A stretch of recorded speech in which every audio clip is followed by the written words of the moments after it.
with India, we want friendship with India, but that peace and friendship must be a peace of honor. It must be a peace of a self-respecting sovereign state. India must accept that. India must know that peace can only be established on the basis of self-respect and honor, on the basis of our own commitments, on the basis of our own pledges, on the basis of our own promises to the people of Pakistan, to the people of India, to the world at large, and above all to the people of Jammu and Kashmir. Jammu and Kashmir is not an integral part of India. It has never been an integral part of India. Jammu and Kashmir is a disputed territory between India and Pakistan. It is more a part of Pakistan than it can ever be with India, with all her eloquence and with all her extravagance with words. The people of Jammu and Kashmir, sir, are part of people of Pakistan. In blood, in flesh, in life, kith and kin of ours. In culture, in geography, in history, in every way and in every form, irrespective of our size, of our resources. We shall fight to the end, but we shall fight in self-defense. We shall fight for honor. We are not aggressors. We are victims of aggression. It was the duty of the Security Council to pronounce on who is the aggressor and who is the aggressed. It was Pakistan that was the victim of aggression. And I am not referring here to some of the remarks made by countries which have no right to be here. They are not even countries. But I am referring to the great powers. I am referring to all peace-loving countries. I am referring to those who believe in the cause of justice, in the cause of righteousness, in the cause of honor. After all, history is not in vain. Wars have been fought in the past. People have upheld great causes. We believe more than ever before that justice is bound to prevail. That the people of Jammu and Kashmir, 5 million people, sir, must have a right to decide their own future. Why should they be made an exception?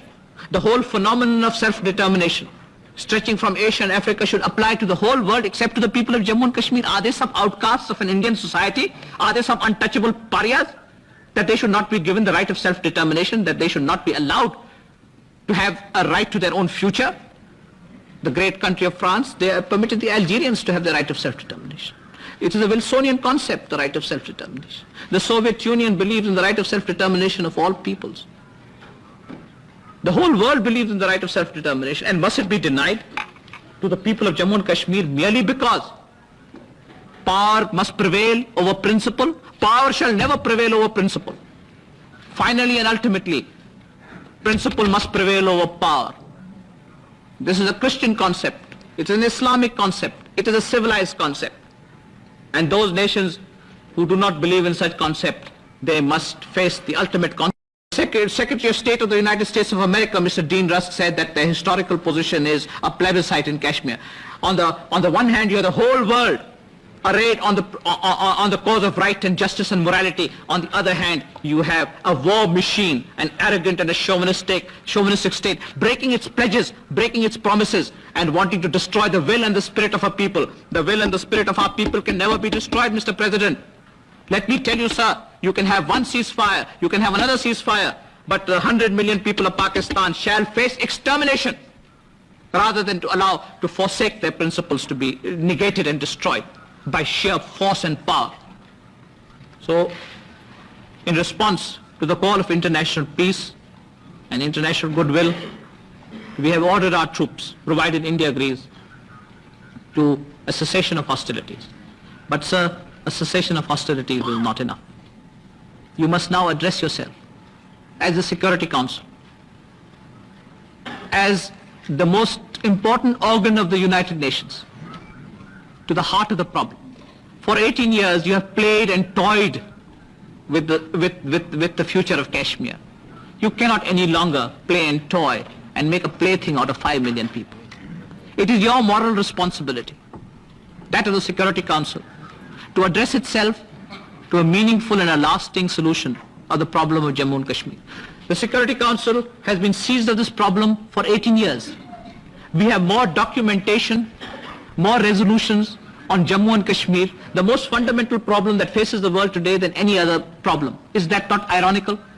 That a conflict which may lead to world conflagration, and the present situation has shown that it is possible for this conflict to lead to world conflagration. With that, the Security Council has shown its lethargy. It has shown its indolence. We have decided that on the one hand we give the United Nations a last opportunity to determine what it can do for a purposeful and a peaceful settlement, a lasting settlement of the problem of Jammu and Kashmir, and we give it a time limit. We will, within a certain period of time, if the Security Council is not able to determine and decide on the future, on the responsibilities which are placed on it, on its honor under the Charter, which believes in self-determination, then Pakistan will have to withdraw from the United Nations. And I am not giving this in the form of an ultimatum. I am saying this as I am honor bound to respect the very purposes of the Charter.